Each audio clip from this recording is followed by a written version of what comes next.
Hello! Welcome back to our channel.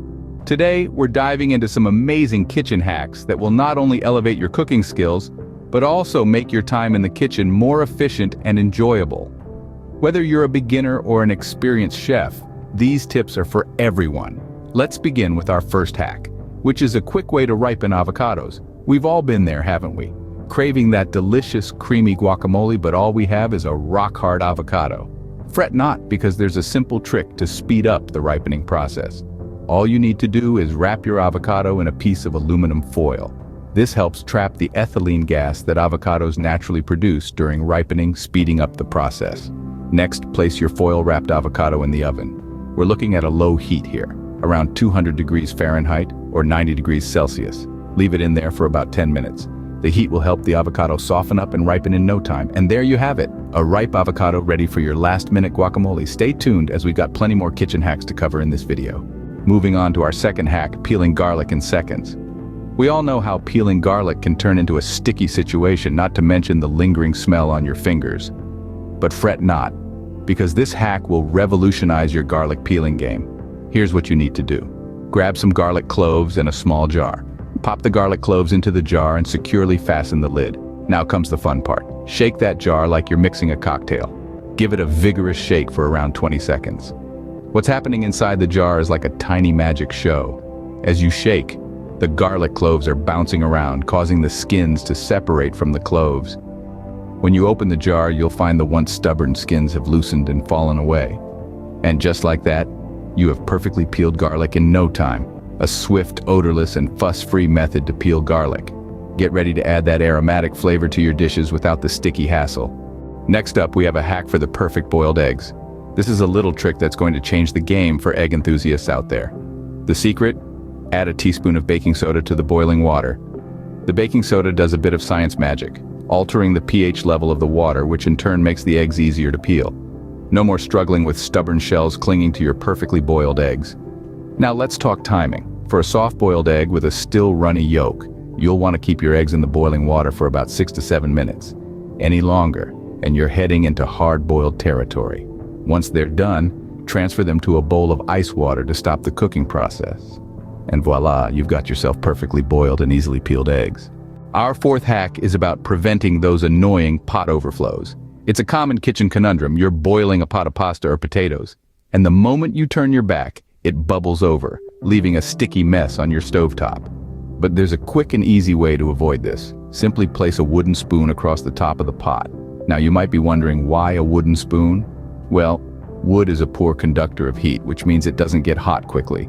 So when those bubbles rise and touch the relatively cooler wooden spoon, they instantly cool down and retreat, preventing the water from spilling over. This trick works best with pots that are not filled to the brim. Remember, it's not foolproof, but it can buy you a few extra minutes to lower the heat or take the pot off the stove. No more messy overflows with this simple trick. Let's move on to a hack for reviving stale bread.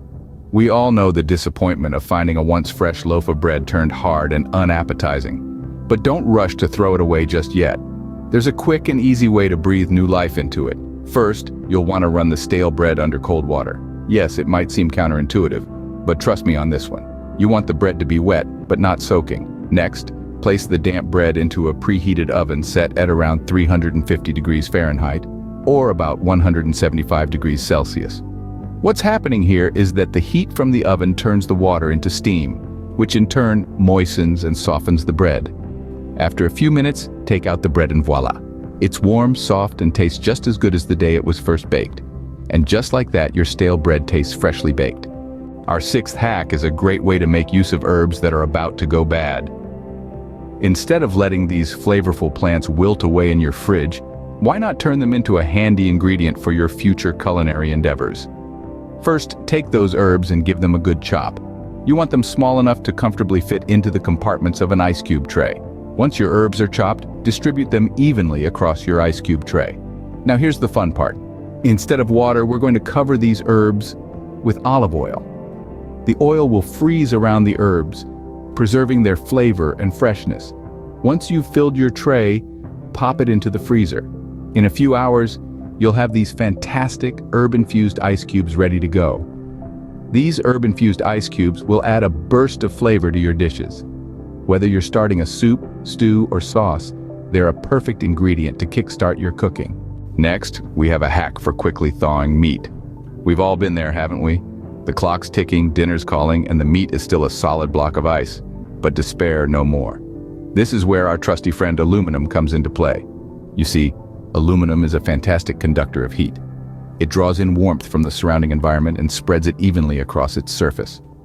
So, when you place your frozen meat on an aluminum tray or skillet, the heat transfer is so efficient that the thawing process is significantly sped up. Now compare this with a ceramic plate or wooden board. These materials are poor conductors of heat, meaning they can't facilitate the quick transfer of warmth to your meat. The result? A longer wait time for your dinner to hit the table. So next time you're in a rush, remember this quick thawing method. It will save you valuable time in the kitchen. Our 8th hack makes cleaning a blender a breeze. We've all been there, making a delicious smoothie or sauce, only to dread the cleanup afterward. The interior of a blender can be hard to reach, and the blades can be tricky to clean without risking a cut. But with this simple hack, you can say goodbye to all that hassle. Here's the trick. Fill your blender halfway with warm water. The warmth will help to loosen any stubborn food particles. Then, add a drop or two of dish soap. The soap will work its magic, breaking down any grease or leftover residue. Now just put the lid back on and blend for a few seconds. The motion in the soap will scrub the blender clean. After that, all you need to do is give it a good rinse under the tap. And voila! Your blender is sparkling clean and ready for your next culinary adventure. Cleaning your blender has never been easier. Moving on to our 9th hack, we have a tip for perfect microwave rice. We all know how tricky it can be to get that ideal fluffiness when microwaving rice. It can often become mushy or overcooked. So, how do we solve this issue? The secret ingredient is vinegar. Adding just a teaspoon of vinegar to the water before you start cooking can make all the difference. This little trick ensures that the rice stays fluffy and doesn't stick together. Vinegar, with its acidic nature, helps to break down the starch in the rice, resulting in individual grains that are perfectly cooked and not mushy. This is a simple yet effective hack that can significantly improve the quality of your microwave rice. So the next time you decide to microwave rice, don't forget to add that splash of vinegar. And there you have it, perfectly fluffy microwave rice. Finally, our 10th hack is all about effortless cherry pitting. Summer is the season of cherries, and nothing beats a bowl of these ruby red gems. But dealing with the pits can be a real pain. Here's a neat trick to make this task a breeze. All you need is a simple straw. Just hold the cherry, place the end of the straw on the spot where the stem used to be, and push through. The straw will neatly pop out the pit, leaving the cherry intact. This method is quick, clean, and much less frustrating than trying to dig out the pit with a knife. And the best part is, you can enjoy your cherries without any unexpected surprises. So next time you're faced with a bowl of cherries, grab a straw and get pitting. And there you have it, folks. 10 kitchen hacks that will make your cooking faster, easier, and more enjoyable. Try them out and let us know which one is your favorite in the comments below. Don't forget to like, share, and subscribe for more kitchen wisdom. Remember, the kitchen is your playground, so have fun and experiment.